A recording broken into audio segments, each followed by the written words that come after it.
আসসালামু আলাইকুম, আমি মোহাম্মদ রেজাল হালাদার আপনাদের সাথে আসি। প্রথমে সেই রাজনৈতিক সংবাদ নিয়ে জঙ্গি নাটক এখন শূন্য বাংলাদেশে।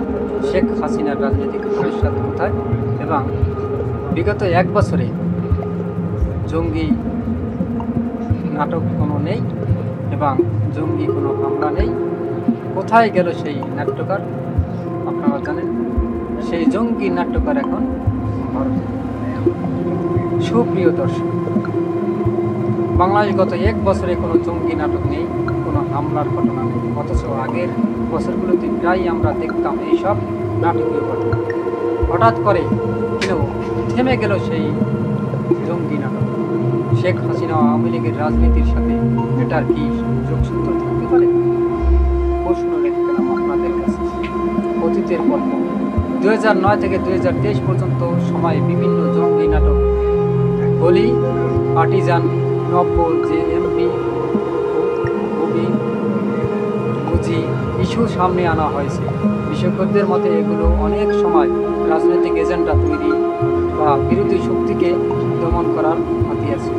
আন্তর্জাতিক নেতাদের সহানুভূতি ও সমর্থন আদায়ের জন্য এগুলো ব্যবহারের অভিযোগ ছিল। এক বছরে জঙ্গি নাটক নেই কেন? শেখ হাসিনার অনুপস্থিতি বা রাজনৈতিক দুর্বলতার কারণে নিরাপত্তা বাহিনীর আর নতুন গল্প তৈরি করছে। র্যাব, বিডিআর সহ এবং পুলিশ, আইন শৃঙ্খলা বাহিনী সহ অনেক নাটক সাজিয়েছে বাংলাদেশে বিগত বছরে শেখ হাসিনা। তারা জঙ্গি নামে নাটক করত, জঙ্গি হামলা হতো, জঙ্গি আস্থানা করত, কিন্তু এখন আর তিনি বাংলাদেশে নেই। ছাত্র জনতার গণঅভ্যুত্থানে যাওয়ার পর থেকে ডক্টর মোহাম্মদ ইউনূস যখন ক্ষমতা গ্রহণ করে তখন বাংলাদেশের আর জঙ্গি শূন্য হয়ে গেছে। আসলে এর কারণ জনগণ এখন অনেক বেশি সচেতন, ফলে পুরনো কৌশল ততটা কার্যকর নয়। আন্তর্জাতিক রাজনীতিতে এখন ফোকাস গণতন্ত্র ও মানবাধিকার। জঙ্গি নাটক এর গল্পে বিদেশিরা আর আগের মতো আগ্রহী নয়। শেখ হাসিনার বর্তমান রাজনৈতিক বাস্তবতা, ভারতের উপর নির্ভরশীলতা, দিল্লির সঙ্গে সম্পর্ক বাংলাদেশের জন্য আশীর্বাদ নাকি অভিশাপ?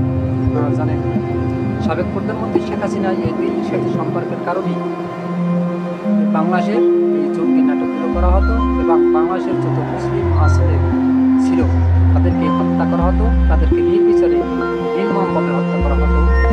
শাপলা চত্বর থেকে শুরু করে বিভিন্ন রাজনৈতিক দলের উপর অত্যাচার, নির্যাতন করে এই নাটকগুলো সাজানো হতো।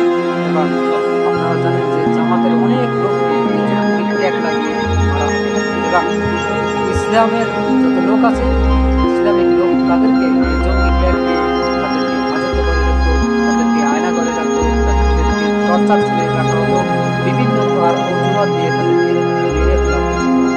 এই ভয়ে বিগত 17 বছর ধরে কেউ রাজনৈতিক মাঠে নামতে পারে। বিএনপি এত বড় দল, তারা ভয়ে থরথর করে কাঁপতে কখনই তারা ক্ষমতা থেকে নামাতে পারে। যদি জামাত ও এনসিপি না থাকতো এই 24শে গণতন্ত্র কল্পনাই করা ছিল। আসুন, অনেকেই বলছে শেখ হাসিনা ছাড়া বাংলাদেশ ভারত এবং মার্কিন যুক্তরাষ্ট্রের চাপ, দেশানীতি, মানবাধিকার, গণতন্ত্র এবং এসব ইস্যুতে ওয়াশিংটনের করা শেখ হাসিনার জন্য বড় চ্যালেঞ্জ। মার্কিন দেশীয় রাজনীতির চ্যালেঞ্জ, আওয়ামী লীগের ভেতরে শেখ হাসিনা না থাকলে সচিব জয় অন্যদিকে বিরোধী শক্তি বিএনপি, জামাত, রাজনৈতিক জোট আবারও মাঠে। বর্তমানে কিন্তু বড়ই দুঃখের বিষয়, ছাত্র জনতার গণঅভ্যুত্থানে 5ই আগস্ট শেখ হাসিনা বাংলাদেশ থেকে বিতাড়িত হয়, এখন বর্তমানে ভারতে অবস্থান করতেছে। আর তারই পরিপ্রেক্ষিতে এখন বাংলাদেশে জঙ্গি শুরু হয়ে গেছে। আসলে নিজের দেশের এত বদনাম করা কোনো প্রধানমন্ত্রী দ্বিতীয়টি আমি দেখিনি যে নিজের দেশকেই জঙ্গি ট্যাগ লাগিয়ে বিভিন্ন রাজনৈতিক দলকে দমন নিপীড়ন করত।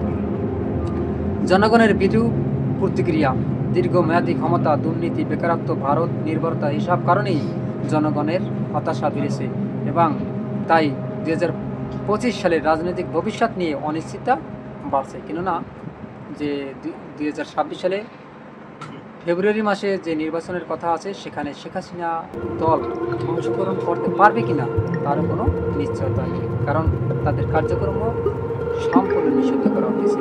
শেখ হাসিনার ভবিষ্যৎ ও সম্ভাবনা, তিনি রাজনীতিতে থেকে যাবেন এবং আরও কিছু বছর ক্ষমতায় ধরে রাখার চেষ্টা করেছিলেন, কিন্তু ব্যর্থ হয়েছেন সেই ভারত নীতিতে। ভারত বা আন্তর্জাতিক চাপের মুখে স্বেচ্ছায় সরে দাঁড়াতে বাধ্য হয়েছেন শেখ হাসিনা। হঠাৎ করে নতুন কোনো জাতীয় সংকট, যেমন পুরনো জঙ্গি নাটকের মতো তৈরি হতে পারে যদি তাকে ক্ষমতায় রাখতে হয়। আপনারা জানেন যে এই শেখ হাসিনাকে ক্ষমতায় রাখার জন্য ভারতের যে তৎপরতা ছিল এবং ভারতের যে গোয়েন্দা সংস্থা ছিল র, বাংলাদেশে এসে তারা ব্যাপক আলোড়ন সৃষ্টি করেছে এবং বাংলাদেশের ব্যাপক ধরনের গ্যাঞ্জাম সৃষ্টি করেছে। মুসলিমদের মারছে, মুসলমানদের গণহারে হত্যা করেছে, এমনকি মুসলমানদের আপনারা জানেন যে শাপলা চত্বরে মানে গণহারে মেরে তাদের লাশ নদীতে ভাসিয়ে দিয়েছে, কেটে টুকরো টুকরো করে ফেলেছে। কোথায় আসে তাদের লাশ কি হয়নি, হাজার হাজার লোক তখন হয়েছে। এই পরিপ্রেক্ষিতে তার উপর এক অভিশপ্ত চলে এসেছে। হঠাৎ তিনি রাজনীতি থেকে হারিয়ে গেছেন। ছাত্র জনতার গণঅভ্যুত্থানে দেশ ছেড়ে পালিয়ে নিজের জীবন বাঁচিয়ে গেছেন, কিন্তু বাংলাদেশের হাজার হাজার লক্ষ লক্ষ নেতাকর্মীকে রেখে তিনি নিজের স্বার্থ দেখে ভারতে পালিয়ে গেছেন। আর আমরা যে সাধারণ যারা আসিলাম তার পক্ষে, তার নেতাকর্মীর উদ্দেশ্যে আমরা বলছি, তারা বিপদে পড়েছে বাংলাদেশে। এখন জানি না তাদের ভাগ্যে কী যাচ্ছে। অনেকেই এখনও তার কথা স্মরণ করেন, তার ভক্তি শ্রদ্ধা করেন, কিন্তু একবার বিবেচনা করছেন যে হাজার হাজার লক্ষ লক্ষ লোককে যে নির্যাতন নিপীড়ন করা হয়েছে এবং মারা হয়েছে শাপলা চত্বর থেকে, তারপর এই গণ আন্দোলনের সময় যে গুলি করে মারছে, তার ড্রাইভার কে বিবেক দিয়ে চিন্তা করুন। আমরা এরকমের কোনো প্রধানমন্ত্রীকে বা রাষ্ট্রপ্রধানকে চাই না যে বেপরোয়াভাবে রাষ্ট্র পরিচালনা করবে, কারণ সবারই বাঁচার অধিকার আছে, সবাই পরিবার নিয়ে থাকার অধিকার আছে, সবারই বাক স্বাধীনতা দেওয়া উচিত। দেখেন, সামান্য ফারাক্কার বাঁধ নিয়ে পানি সুষম বন্টনের জন্য একটি স্ট্যাটাস দিয়েছিল সেই আব্রাহাম, তাকে মেরে ফেলা হয়েছে। একটা অন্যায় অত্যাচার করা হলে মানুষের উপর করলে মানুষ তার উপর তাই পরিপ্রেক্ষিতে 2024 সালে ছাত্র জনতার গণঅভ্যুত্থানে তার পালন করা হয়েছে। আর যাদেরকে জঙ্গি পেট লাগিয়েছে এবং যাদেরকে রাজাকার বলা হতো তারা কিন্তু পালিয়ে যায়। অবশেষে এবার শেষ কথা, দর্শকের কাছে আমার প্রশ্ন, যদি শেখ হাসিনা আর না থাকে আওয়ামী লীগের রাজনীতি কীভাবে, আর বাংলাদেশের জঙ্গি নাটকবিহীন এই সময়টা কি সত্যিকারের শান্তিপূর্ণ, নাকি এর পিছনে রয়েছে অন্য কোনো রাজনীতি? তবে আপনাদের কাছে আমার একটা প্রশ্ন, যে সাবেক প্রধানমন্ত্রী শেখ হাসিনা দেশ যেভাবে রাষ্ট্র পরিচালনা করেছে তাতে না তার বিরূপ প্রতিক্রিয়া করবেন এবং আপনারা অবশ্যই কমেন্টের মাধ্যমে আর যদি আমার এই ভিডিওটি ভালো লেগে থাকে আমার চ্যানেলটি সাবস্ক্রাইব লাইক ও শেয়ার দিয়ে পাশে থাকুন। আসসালামু আলাইকুম ওয়া রাহমাতুল্লাহ।